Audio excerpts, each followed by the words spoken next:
Good morning, bienvenue, Kalibera, ni hao. How are you today? We are in a good mood because we're on our way to one of our favourite farms.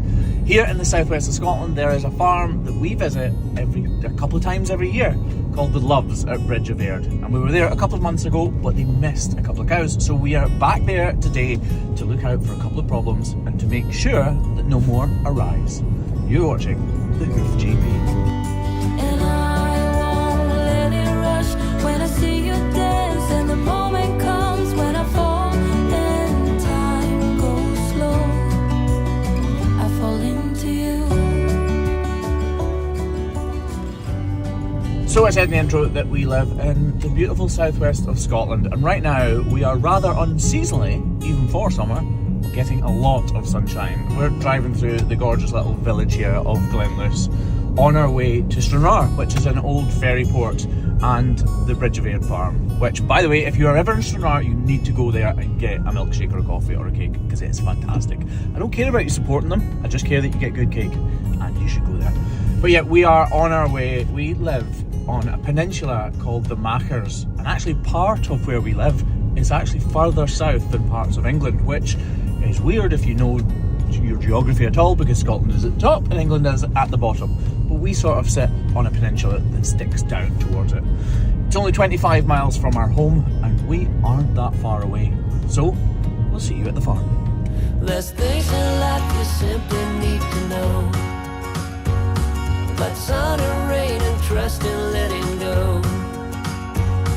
It takes a bit of suffering, sleepless nights and wandering, before you make it safely to the end, the end, the end.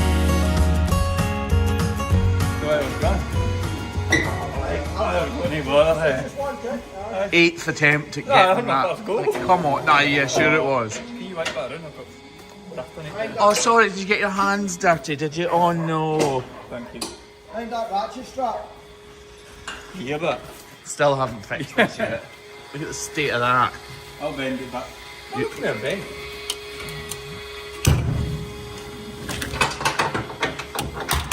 I'll bend that back when we get back to bed.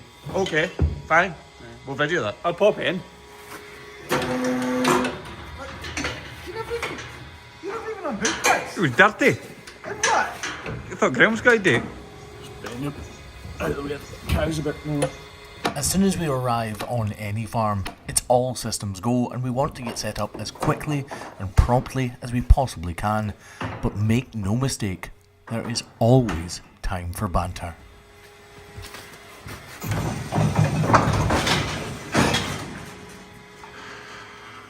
Before I got this crush, I was really worried that it would be difficult to load and unload, but actually it comes with a winch at the very front of it, above where the cow's head sits, and that is what we use to get it on and off the trailer. This crush is probably quicker to set up than any other one I've ever used. He's moaning because he can't get the bloody bungee off. Right, come here. How is that hard to get off? Come here, Griff. Come here. See, he threads them in here and behind this spring, and it's extremely annoying. So he couldn't get that off. It was pretty hard to get off, to be fair. Oh, well, I'm glad you admitted it.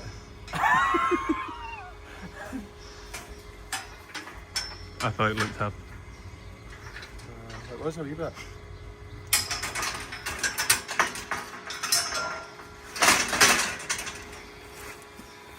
By the way, folks, we like to jest each other quite a lot. It's called Scottish banter. So whenever you hear us like being a bit sarcastic and whatnot to each other, it's all in fun. Like when you soaked me. Yeah.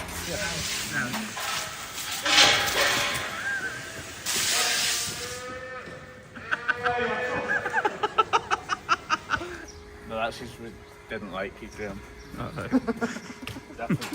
I said this crush was easy and very fast to set up, and that is true, but it definitely helps if you manoeuvre it into the right place first time around, unlike what we've just done. That's an issue. Stop, whoa.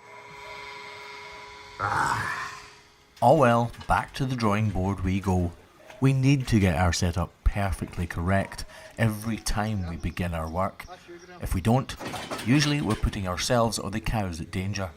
You alright? Ah, alright. I was asking the people, not you. All right. I'm a legit. I've got to watch this Scottish banter, man. I'm worried that people do think we're genuinely being serious. Oh, okay. That is my concern. Hey, is that pole, the boom, a little bit bent? That looks like it's took a bend. Maybe I'll leave it. Yeah, slightly. I'm assuming that's another thing they broke whilst I was in China.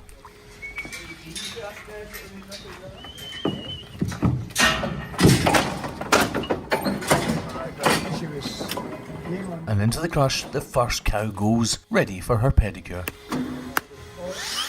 The cows on this farm are called Friesians, and they originate from Holland on the mainland of Europe. Usually the cows we trim on this channel are Holstein Friesians, an Americanized version of the traditional Friesian breed. The difference is that these traditional Friesians have a much higher content of fat in their body. They're not as lean, and because of that, traditionally their feet are actually better for it. All cows have a fat pad that runs across the entire sole inside the hoof capsule. It acts like a suspension, so that every single step a cow takes is cushioned by that fat pad that is out of sight right now.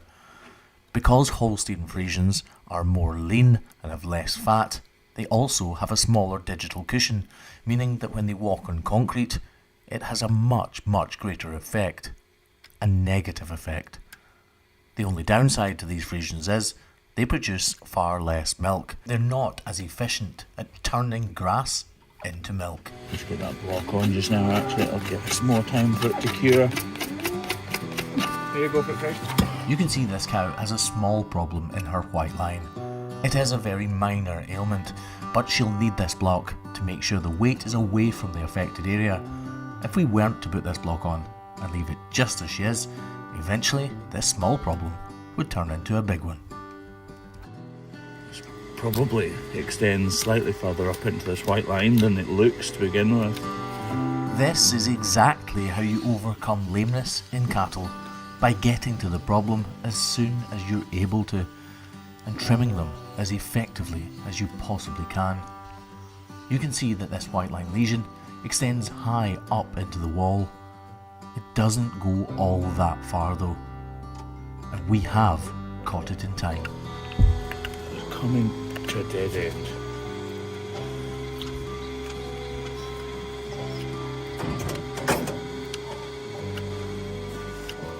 This is what you call a double sole, and it's a symptom rather than the problem, i.e. it's a consequence of the problem she has in her white line. But now that consequence is becoming the issue.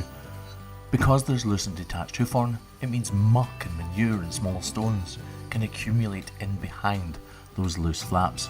So if we weren't to remove it, that detached sole would very much be a great issue for this cow. As it is, it's cleaning up really nicely. I just need to make sure the point of her toe also completely trims out. Tough stuff. These cows are outside just now, and like I said on the way here, it's been nice and sunny and dry here just now, and these cows' feet really harden up quickly because of that dry weather, which is good for the cows, but makes tougher trimming for us, which is fine though, because I prefer the cow's feet to be good. I'm trying to fade away the hoof horn. Right now you can see a hard edge, and my goal is to make that look like it fades away to nothing, because then I've left no stone unturned, and there will be no place for dirt to hide. I'm genuinely really happy with how this trim is shaping up. We've really managed to smooth out that broken hoof horn, and I'm content that we've removed all of the detached material that we possibly can. Just trim away that excess glue. Done. Oh, The ropes we use to lift the cow's feet receive a huge amount of abuse and end up fraying. This is how we fix them. it's hard enough.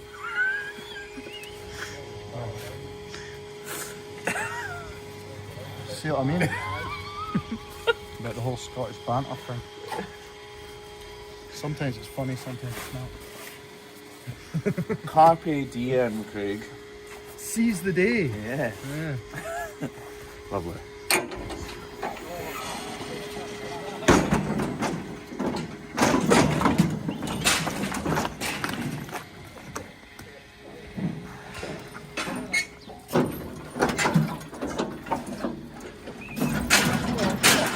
It's like being back in prison again, isn't it, Craig? What do you mean again?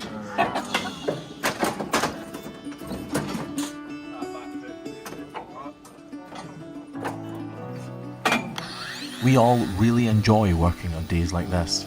We only have 8 or 9 of these beautiful cows to trim, so we're able to trim at a leisurely pace. Plus, we're outside under the beautiful Scottish sun. These cows really don't have all that much wrong with their feet, and they're just a dream to trim. And it helps a lot that the family who run this farm are fantastically hospitable.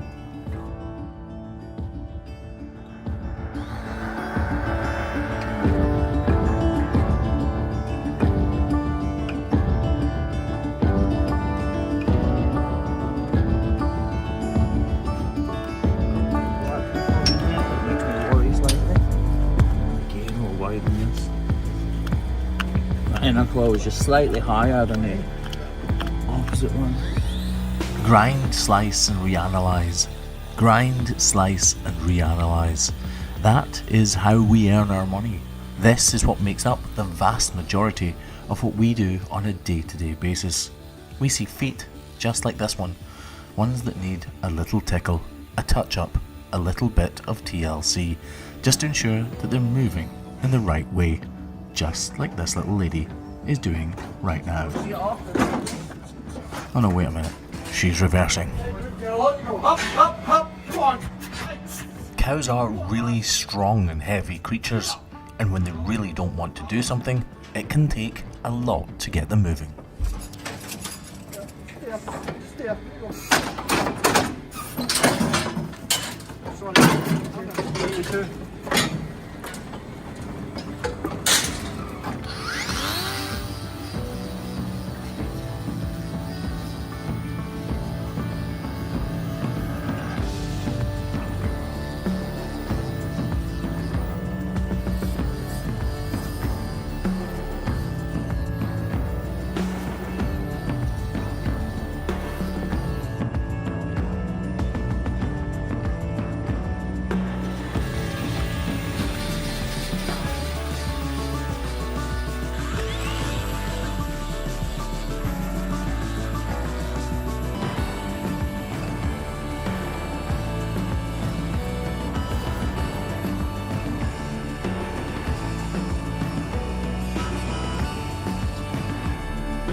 Lovely.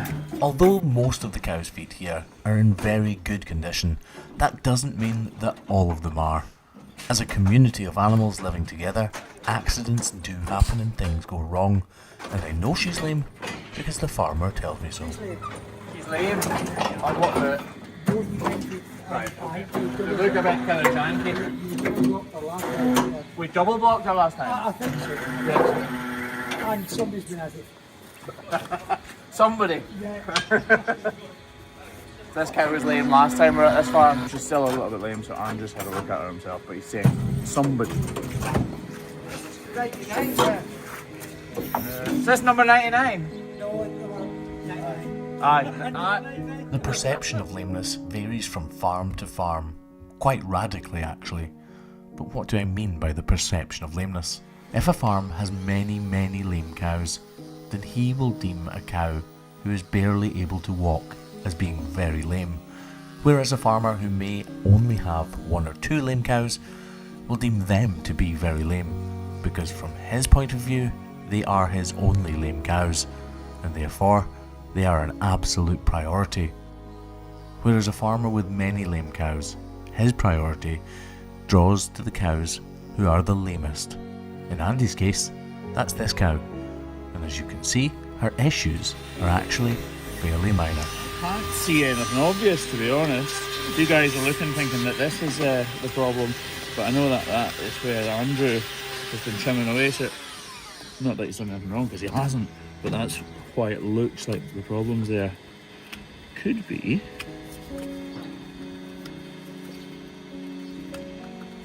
is it? Maybe it is.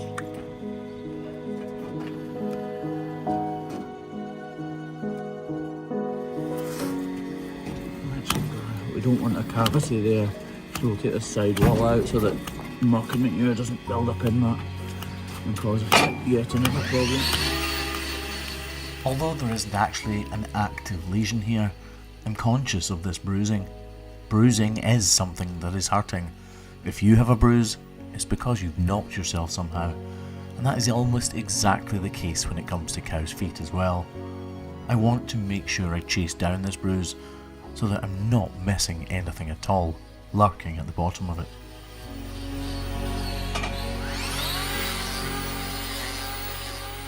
The bruise comes to almost nothing, and I don't want to go any further, but because I've reduced that entire side of her wall horn, which is the structural part of her foot, I need to apply a block to this area of her foot in order for the bruise not to get any worse. The Greg pen empty. Look, they've been there. No, I need it right now. Right. Did Craig put an empty one in? No, it's on the edge. I see why he put it in, to be honest. I would love to slag him off, but I think he actually did it correctly. Yeah. Something we'd all do, isn't it?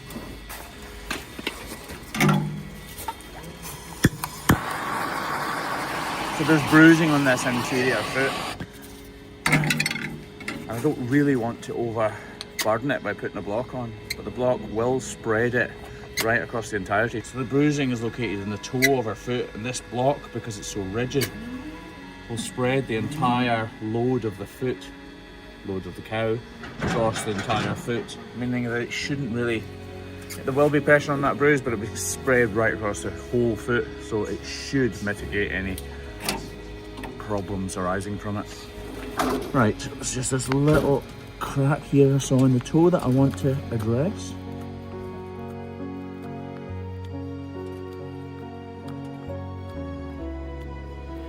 Is it going to come to nothing? I hope it does.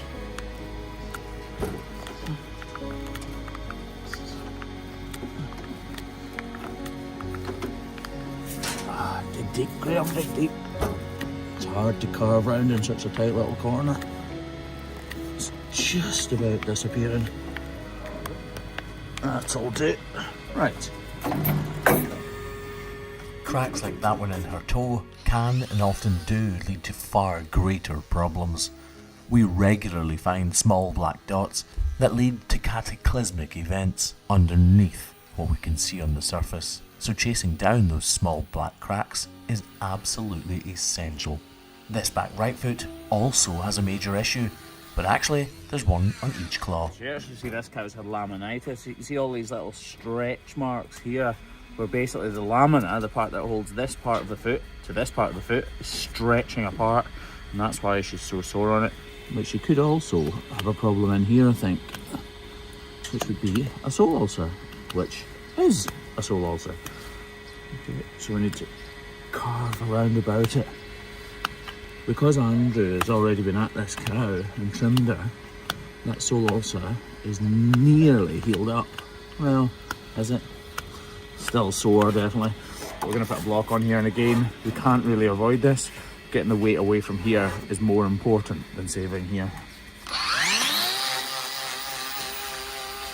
These ulcers are the result of taking a natural animal that's used to natural environments and put them on concrete. But we remedy that by trimming them regularly, which is why the cow's feet here are so good. You can still get sole ulcers being on grass. It's less common, obviously, but it still does happen. Right, lovely. That's the point where things can go wrong. Lovely. And it's not actually open, it's just very red. It's granulated tissue. Don't want any dermatitis to affect it, so let's just give it a spray just to make sure. She is done. I've said it many times, I know I would change my ways, I know for sure. souls decide to meet, they settle down beneath my feet. I've got it right and I got it wrong, but I learned my lesson hanging on. Come sit here with me by the fire and let it go for a little while. I'll have a latte, please. It's great news when the farmer asks if you want a latte or a cappuccino. Walk over your head. We got nothing to be scared of. I'd rather be with you than by myself. Now always in So anyway, these days I know you've plenty of seen. I've started using this pink. I don't know why pink, but this pink bandages to wrap the grinders. It's not really to keep them clean, it's to stop all this getting damaged when I'm cleaning them. We used to soak the grinders, like we used to pressure wash them years ago. Oh, that couldn't have been good. It wasn't, it was alright for a while, but then they stopped working. I So could we have told you decided to stop pressure washing them and start bandaging them. But the Milwaukee grinders were a bit hard to bandage.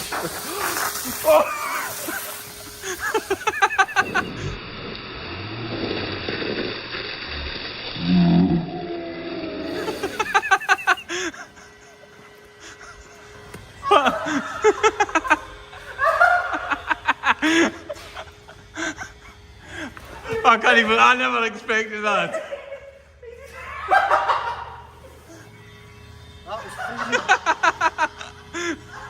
Like, that's the coldest water I've ever felt in my entire life. I could hear how well his talk was going, and I was like, sorry, Craig. I know how uncomfortable you felt yesterday. Sometimes when opportunity knocks, like I was telling Craig earlier, carpe diem, you gotta seize the day. I'm not sure he appreciated it right there and then, but at a future date he'll understand.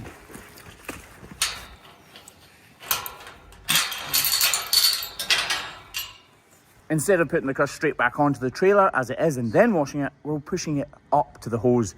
It's miles easier and we make a much better job of it when we can get properly stuck in around about it. Oh man, you can hardly move it. Oh, it's going easier now. Going easier now. Where'd you get it here, eh? Aye, that'll do. Done it off for you, yeah?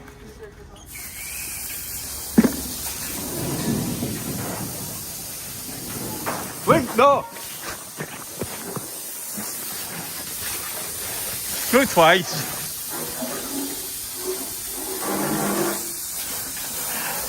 So hard not to. I think, no. Craig's already what? Soak him again. You should, honestly, you should be proud of me every time I don't soak you, because every single time I've got the hose in my hand, I want to. See, when I've asked you to soak me down like my waterproofs and that, Oh, every day you've no soaked me, I'm like, fair play. That must have been hard for you. it is, you've no, like, I'm laughing, because I get that might seem strange to a lot of people, but for me the struggle's real.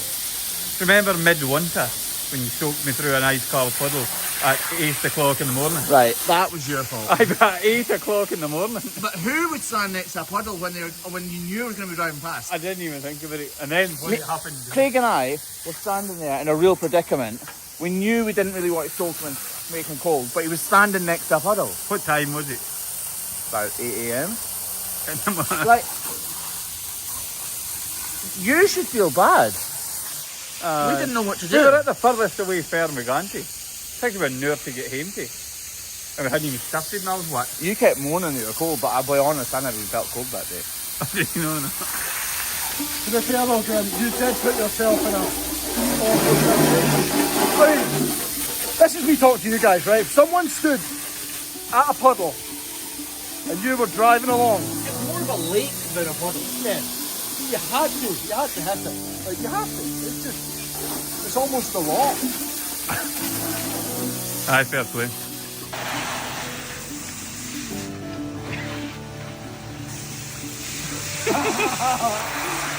Yeah, no, Graham, get payback for that, but it was worth it.